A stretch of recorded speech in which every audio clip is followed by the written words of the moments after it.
Piogge diffuse ma senza conseguenze nel Levante. Allerta declassata gialla sino alla mezzanotte. Resta arancione su Genova, poi gialla sino alle 4 del mattino. Più peso per il Comune di Lavagna nella gestione del trasporto pubblico locale. L'amministrazione mangiante vuole rientrare in AMT. La proposta al vaglio del Consiglio Comunale di martedì. Le comunità dell'ambito della Val Petronio unite attorno all'Eucarestia. Nella celebrazione a Moneglia il vescovo Tanasini ha invitato i fedeli a vivere la Santa Messa lasciandosi trasfigurare. La formazione professionale di Serie A.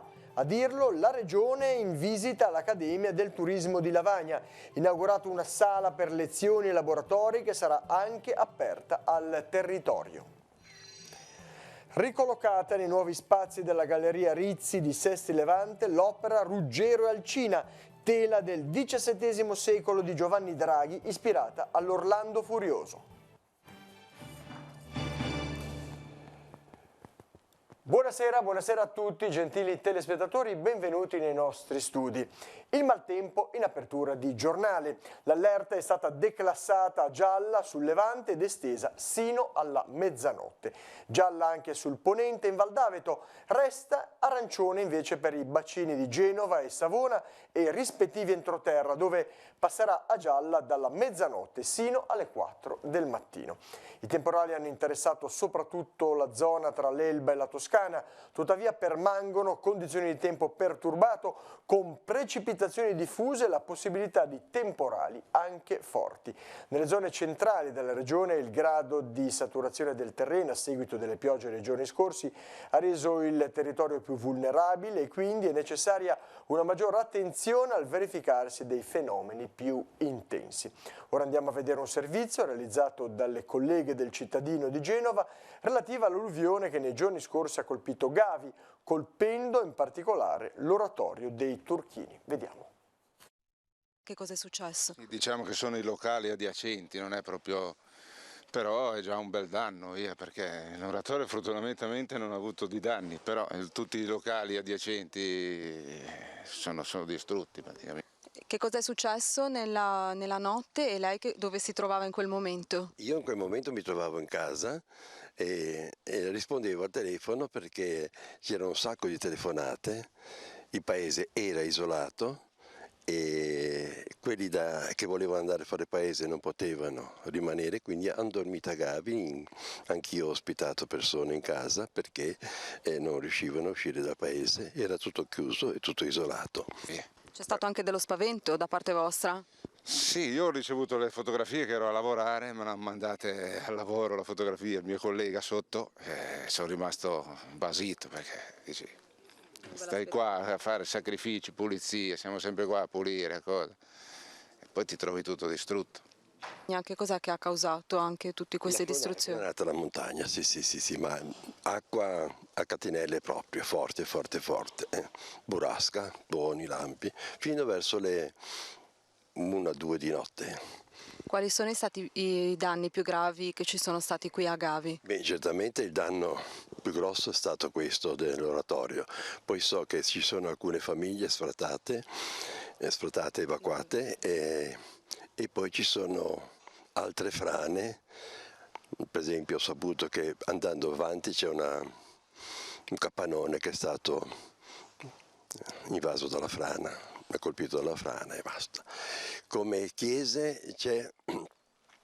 è caduto un muretto su al santuario della Madonna della Guardia. Ci sono altri disastri ma di lievi entità. Nel prossimo Consiglio Comunale a Lavagna l'amministrazione mangiante proporrà il rientro del comune in AMT quale socio di minoranza, una scelta che pesa poco sotto il profilo economico anche in considerazione del travagliato percorso che il sindaco metropolitano Bucci sta portando avanti per arrivare alla fusione tra AMT e ATP Esercizio. Vediamo il servizio. Un aumento del capitale di ATP che sarà proposto nell'Assemblea dei Soci in programma domani. Un'azione legale per annullare la vecchia cessione delle quote azionarie di ATP Esercizio ad Autoguidovie, la proroga dell'affidamento del servizio extraurbano ad ATP Esercizio. Sono le 3 azioni che il sindaco metropolitano Marco Bucci ha annunciato di voler intraprendere per arrivare all'affidamento in-house, ovvero senza gara, del servizio di trasporto pubblico locale anche sul bacino extraurbano di Genova e per costituire quindi un unico bacino nell'ambito metropolitano genovese. È quanto hanno riferito le organizzazioni sindacali del settore trasporti di CGIL, CISL e UIL al termine dell'incontro con Bucci, chiesto a seguito dell'esito negativo dell'Assemblea dei Soci di ATP Esercizio, dove il socio privato aveva espresso voto contrario al progetto di fusione con AMT. Il traguardo finale del percorso illustrato resta quello di costituire una unica azienda pubblica che abbia al suo interno tutti i dipendenti di AMT e ATP Esercizio. Intanto, in vista della creazione della grande AMT, i comuni del Tigullio chiedono più peso. Lavagna lancia un segnale politico in questo senso, revocando una delibera assunta dalla commissione straordinaria che cedeva la quota azionaria del comune in AMT. Vogliamo esserci, vogliamo contare, vogliamo poter partecipare alle decisioni operative che riguarda la viabilità nel nostro territorio, perché attraverso la viabilità, attraverso i percorsi che possano essere razionalizzati ed esserci è il modo per farlo, vogliamo costituire un elemento che sia uno di significatività della presenza nuova del comune di Lavagna, 2 di presidiare uno degli aspetti fondamentali per quanto riguarda la diffusione del turismo nel nostro territorio. Possiamo partecipare alle assemblee dei soci ed è lì in quella fase che si portano all'attenzione dell'organo sociale quelle che sono le decisioni della società ed è lì che noi vogliamo esprimere il nostro punto di vista sulle principali azioni che la società vorrà intraprendere nel nostro territorio. Il comune c'è di nuovo, vuol contare, vuol portare il proprio contributo alle decisioni importanti, che è l'aspetto fondamentale che ogni amministrazione comunale dovrebbe perseguire nello svolgimento delle proprie funzioni. Sarà Mediaterraneo Servizi a gestire la sosta a pagamento del comune di Sesti Levante per il prossimo quinquennio. La giunta comunale ha approvato il nuovo progetto della gestione del sistema di sosta cittadina per gli anni 2020-2024, prendendo atto dei buoni risultati dei primi 6 mesi di gestione e della propria controllata, che hanno visto un aumento del 15% degli incassi rispetto al 2018. La gestione diretta, spiega il comune, ha permesso di monitorare più attentamente e risolvere in maniera tempestiva eventuali carenze, portando il tasso di funzionamento dei parcometri al 90%. A questa nuova impostazione si è aggiunta l'introduzione delle app Easy Park e Telepass Pay per il pagamento, mentre sono stati effettuati maggiori controlli anche attraverso personale dedicato della Polizia Municipale. Questo ha contribuito a ridurre il fenomeno dell'evasione. Con nuovo affidamento, Mediaterraneo Servizi si impegna a installare nuovi 40 parcometri e si farà carico della implementazione dei sistemi a barriera dei parcheggi di Sant'Anna, Largo Sturla e stazione ferroviaria. Si è tenuto oggi a Roma al Ministero delle Infrastrutture e dei Trasporti l'incontro annuale organizzato dalla FE, la Fondazione per l'Educazione Ambientale, con i comuni con bandiere blu. Anche Lavagna ha partecipato portando a casa indicazioni precise sulle procedure operative per la presentazione della domanda. I criteri di selezione sono più complessi e stringenti rispetto agli anni passati e inoltre sono stati introdotti nuovi parametri con i quali ci si dovrà confrontare. Sempre più rilevanza è data all'educazione ambientale per far crescere la consapevolezza e il rispetto dell'ecologia e del mare. La CISL e la Federazione dei Pensionati danno piena solidarietà ai dipendenti della casa di cura Gianelli che domani effettueranno un presidio di protesta a Chiavari in largo Ravenna. Ad oggi, si legge nella nota, gli stipendi continuano a non essere pagati e permane uno stato di assoluta incertezza sulla futura gestione della struttura. Auspichiamo, scrivono, una soluzione che abbia una prospettiva sociale nei confronti di una città non solo che vede la presenza di tanti anziani. Qualsiasi decisione, conclude la nota, dovrà comunque prevedere la continuità lavorativa per tutti i dipendenti attualmente assunti dalla cooperativa Gianelli in Rete. Volge al termine la visita pastorale che Monsignor Tanasini sta compiendo nella comunità della Val Petronio. Domani alle 20:45 nel salone parrocchiale di Francolano di Casarza Ligure il Vescovo incontrerà in assemblea i fedeli di tutte le realtà parrocchiali dell'ambito. Ieri sera a Moneglia un momento centrale di preghiera attorno all'Eucaristia. Vediamo. L'appuntamento nella chiesa di Santa Croce a Moneglia per la celebrazione dell'Eucaristia è stato inserito nel calendario della visita pastorale che Monsignor Tanasini sta compiendo in Val Petronio, con lo scopo di riunire i fedeli di tutto l'ambito attorno all'Eucaristia. Ad accogliere per primi e con gioia il Vescovo sono stati proprio i fedeli monegliesi. Io di solito vengo a messa tutti i giorni, però ancora di più se viene il Vescovo, è il nostro pastore, mi sembra che sia altamente giusto partecipare, se lui viene, anzi partecipare con molta gioia, ecco, ringraziandolo che viene a Moneglia. La visita del Vescovo esclusivamente per visitare i cristiani, i credenti, penso che sia la cosa più importante. Abbiamo già i nostri sacerdoti e il nostro parroco, molto bravi, senza dubbio, però il Vescovo ci dà un attimo più di sicurezza, ecco.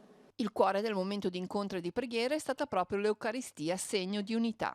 L'Eucaristia diventa un po' il centro della nostra esistenza e anche un po' il centro della visita pastorale, dove attraverso la presenza del Vescovo e della Messa, ecco, possiamo incontrare anche il Signore, ma anche incontrarci tra di noi, perché in questa celebrazione ci saranno presenti non soltanto la comunità di Moneglia, ma anche le comunità della Val Petronio. La centralità dell'Eucaristia attorno alla quale si edifica il comune agire dei fedeli dell'ambito pastorale è stata sottolineata anche dal Vescovo Tanasini. La celebrazione eucaristica vuole cementare questa unità, ha spiegato il Vescovo, invitando a lasciarsi trasfigurare da questo momento per capire a fondo la preghiera eucaristica. Riusciamo a pensare, a vivere la messa domenicale come un momento che trasfigura la nostra vita. Trasfigurare vuol dire entrare più profondamente possibile nel mistero celebrato. Dobbiamo dare il senso più profondo a quello che viviamo. Oggi inizia la novena in preparazione alla commemorazione dei defunti. Telepace propone un tempo di riflessione in vista di questa memoria importante del calendario liturgico. Don Andrea Buffoli, direttore dell'ufficio diocesano della pastorale liturgica, ha preparato una serie di brevi riflessioni che abbiamo iniziato a trasmettere da oggi. Lo spazio, dal titolo Chiamati a sperare, andrà in onda ogni giorno sul canale 15 di Telepace, prima di ogni edizione del telegiornale, ogni mattina prima della Santa Messa delle 9:30 e al termine del Rosario intorno alle 17. Domenica prossima a Belpiano si svolgerà la giornata interparrocchiale delle comunità dell'ambito di Borzonasca e Mezzanego in Valle Sturla. Ritrovo alle 13 con il pranzo al sacco. Nel pomeriggio alle 15 Don Mario Rollando guiderà la riflessione sul tema essere parte della parrocchia. Seguirà la presentazione delle attività svolte nelle diverse comunità e la Santa Messa delle 17:30. Torniamo ora nell'arcidiocesi di Genova. Francesca Di Palma, della redazione del Cittadino, presenta i prossimi appuntamenti. Linea Genova. Benvenuti nella redazione del Cittadino a Genova. In occasione dell'anno dedicato dalla diocesi alla missionarietà, la sera di giovedì 31 ottobre, vigilia della solennità di tutti i santi, nel santuario di Nostra Signora delle Grazie al Molo è in programma una veglia di preghiera proprio in onore di tutti i santi. È prevista anche la celebrazione della messa presieduta da padre Giovanni Benetti. La serata si svolge proprio nel luogo, il Santuario delle Grazie, dove i santi Nazario e Celso, giunti in terra ligure, iniziarono la loro azione missionaria nel nostro territorio. E venerdì 1 novembre, solennità di ogni santi, alle 10:30 in cattedrale l'arcivescovo celebra la Santa Messa e i vespri alle ore 17. Mentre sabato 2 novembre, commemorazione di tutti i fedeli defunti, l'arcivescovo celebra la messa a Staglieno alle ore 10 in suffragio dei militari caduti di tutte le guerre e alle 15:30 sempre a Staglieno la messa con i parroci della città. La linea può tornare a Chiavari, mentre noi ci rivediamo la settimana prossima. Arrivederci. Grazie, torniamo in studio. Un'altra brutta notizia arriva dalla missione della SMA in Niger. La scuola di Bomoanga, costruita da padre Pierluigi Maccalli, rapito un anno fa, è stata attaccata e vandalizzata da presunti jihadisti. A raccontarlo è il religioso casarzese, padre Mauro Armanino. È un fatto grave, commenta padre Mauro, perché colpisce direttamente i figli dei contadini, i più poveri, e non fa che confermare l'instabilità al confine con il Burkina Faso. In questo paese ai bambini cui viene impedito di usufruire del diritto all'educazione scolastica, e sono ormai migliaia questi bambini vittime di questa guerra, conclude il missionario casarzese. Il 3 ottobre scorso sono partiti i nuovi corsi nel settore della ristorazione riservati a giovani fino a 29 anni disoccupati, grazie al bando Formarsi per competere, finanziato dalla Giunta regionale della Liguria. Sulla formazione professionale la Regione sta puntando molto, come dimostra anche la visita di ieri presso l'Accademia del Turismo di Lavagna. Eravamo presenti anche noi. Per un turismo di qualità serve una formazione di spessore. La presenza delle istituzioni all'Accademia del Turismo di Lavagna è stata un segnale in questa direzione, ribadire che formarsi è importantissimo e che i fondi ci sono. Formare nuove professionalità per dare spessore e qualità alla nostra offerta turistica è alla base di tutto questo progetto, e soprattutto formare persone che poi trovino un lavoro era la base della nostra riforma della formazione professionale. Questi ragazzi, ha spiegato l'assessore Cavo, stanno seguendo corsi di formazione di serie A.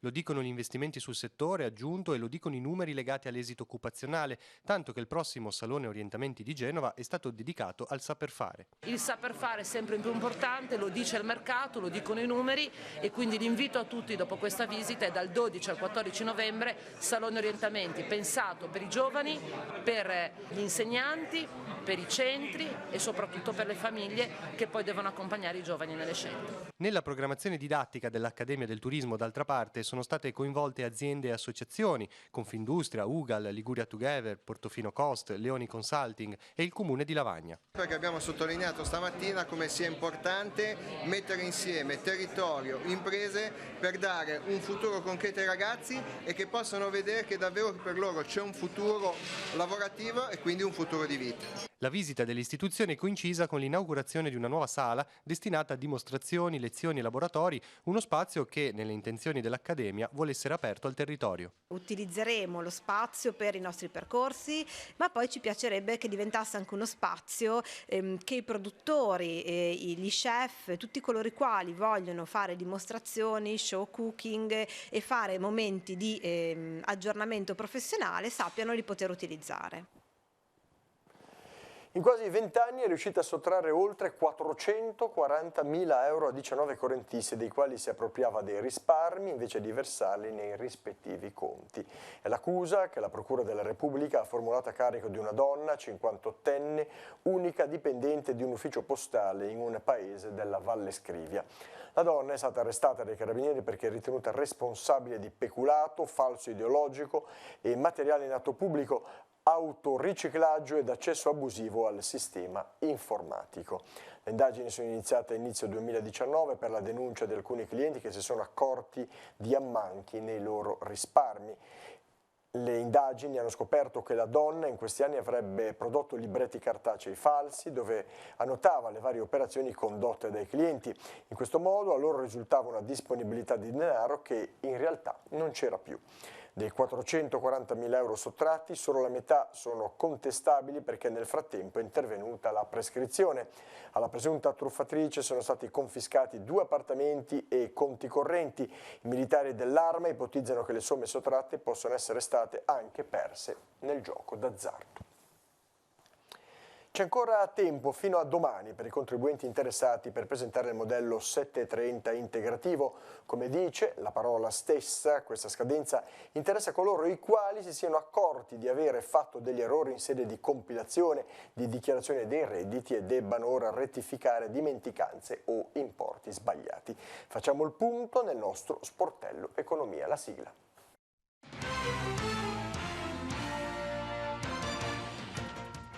Cosa fare nel caso si riscontrino errori di compilazione e calcolo all'interno del proprio 730? Diverse le strade da intraprendere nel caso gli errori riguardino dimenticanze relative a oneri o redditi dichiarati. In ogni caso, spiega l'Agenzia delle Entrate, è necessario rivolgersi a chi ha prestato l'assistenza per correggerli. Quando il modello è stato compilato in modo corretto, ma il contribuente si è accorto di aver dimenticato di esporre degli oneri deducibili o detraibili, occorre presentare entro il 25 ottobre un modello 730 integrativo che deve essere presentato a un intermediario, CAF o professionista, anche se il modello precedente era stato presentato dal datore di lavoro o all'ente pensionistico o era stato presentato direttamente tramite il sito internet dell'Agenzia delle Entrate. Non esiste in tal caso l'opzione di correzione e un nuovo invio fai da te, ma sarà l'intermediario a validare le correzioni in dichiarazione dei redditi, anche per evitare il rischio di nuovi errori. Questo tipo di procedura è consentita quando il contribuente ha diritto ad un maggior rimborso spettante o una minore IRPEF dovuta. Se invece il contribuente si è accorto di aver dimenticato di dichiarare dei redditi oppure ha indicato oneri deducibili o detraibili in misura superiore a quella spettante, deve presentare obbligatoriamente un modello redditi persone fisiche e pagare direttamente le somme dovute, compresa la differenza rispetto all'importo del credito risultante dal modello 730, che verrà comunque rimborsato dal sostituto d'imposta. La dichiarazione spedita entro il 30 novembre sarà definita correttiva nei termini ed è obbligatoria nei casi di correzione che comportino un maggior debito e un minor credito, mentre è facoltativa e alternativa rispetto alla scadenza del 25 ottobre per chi non desidera correggere errori a proprio favore con il 730 rettificativo entro il 25 ottobre.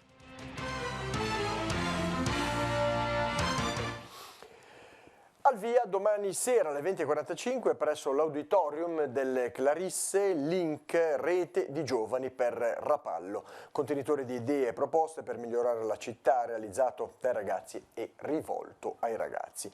Dopo i saluti di rito e una breve introduzione con spiegazione del progetto, i ragazzi presenti si divideranno in gruppi e potranno iniziare a confrontarsi su quello che a detta loro sarebbe necessario per migliorare Rapallo sotto diversi punti di vista. L'incontro è aperto a tutti i giovani tra i 15 e i 30 anni che abbiano voglia di portare il proprio contributo, spiega Daniele Trucco, comunale presso le politiche giovanili e ideatore di questo progetto. Si arricchisce il percorso museale della Galleria Rizzi di Sestri Levante, la grande tela Ruggero e Alcina, dipinta nel XVII secolo da Giovanni Draghi, ispirata all'Orlando Furioso, è stata traslocata al terzo piano del palazzo. Vediamo. È stata messa a disposizione una parete intera al terzo piano della Galleria Rizzi per poter ammirare Ruggero e Alcina. Il quadro è entrato a far parte del percorso museale della Fondazione a Sestri Levante. Dipinta alla fine del XVII secolo da Giovanni Draghi e ispirata all'Orlando Furioso, la tela ha lasciato lo stretto corridoio dove si trovava, in una zona non accessibile ai visitatori, per trovare la giusta collocazione, per valorizzare le sue grandi dimensioni, quasi 2,5 metri per 3,40 metri.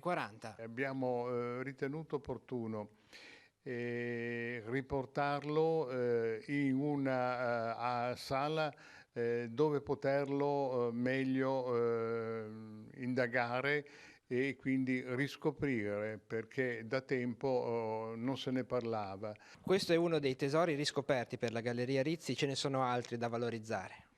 Sì, la Galleria Rizzi è un pozzo di opere d'arte, alcune sono state indagate, altre ancora no, tanto che quando abbiamo ristrutturato il piano terra, che ora è adibito a sale e convegni, abbiamo anche realizzato 2 ambienti dove potremo attingere ancora altri importanti capolavori da implementare il patrimonio della galleria. Cade in questo periodo l'anniversario anche della mareggiata che ha interessato anche i locali, la parte bassa del palazzo che ospita la Fondazione Rizzi. Si può fare un bilancio, è stato recuperato tanto, il lavoro di chi era presente anche è stato tanto in questi mesi. Abbiamo riparato con l'aiuto dei nostri dipendenti, che sono molto attivi e responsabili, non solo per il recupero ma anche per studiare il grande patrimonio della galleria. Bene, torniamo in studio. Andiamo a vedere la scheda degli appuntamenti per la giornata di domani, venerdì 25 ottobre. Può partire la sigla.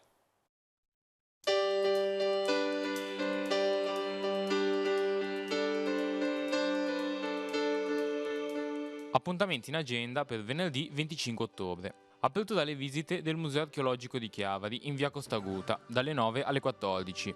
Il Comune di Genova e Fastweb organizzano dei corsi di formazione per lo sviluppo di competenze digitali, dalle 9 alle 13 e dalle 15 alle 19, nell'Hub to Work di Palazzo Tursi.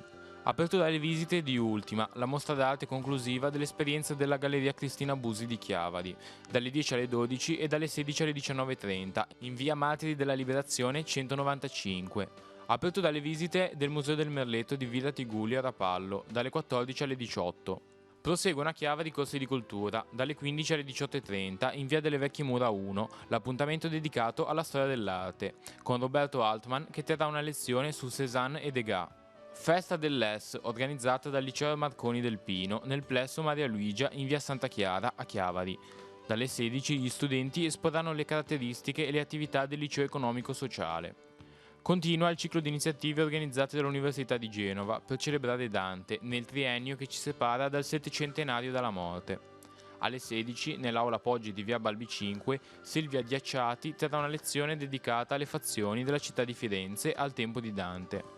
La delegazione dell'Associazione Proprietà Edilizia di Chiavari incontra i soci e la cittadinanza in un incontro dibattito nella sede in piazza Nostra Signora dell'Orto 29. L'inizio è alle 17, si parlerà di tabelle millesimali e molestie in condominio. Nella biblioteca di Lavagna, Giorgio Getto Viarengo presenta Foto Mariuccia, una raccolta di fotografie scattata nel Levante Ligure da Maria Darlini. L'inizio alle 20.45 nella Sala Albino, modererà l'editore Goffredo Ferretto. Concerto di gala in occasione degli 80 anni di Celestina Casapietra, con coro e musiche di pianoforte. L'inizio alle ore 21 all'oratorio Sant'Erasmo di Sori. In occasione della giornata ecumenica del dialogo cristiano-islamico, all'Auditorium San Francesco di Chiavari ci sarà un incontro a due voci tra Fra Lorenzo Raniero e l'imam Izzedine El-Zir. L'inizio alle 21.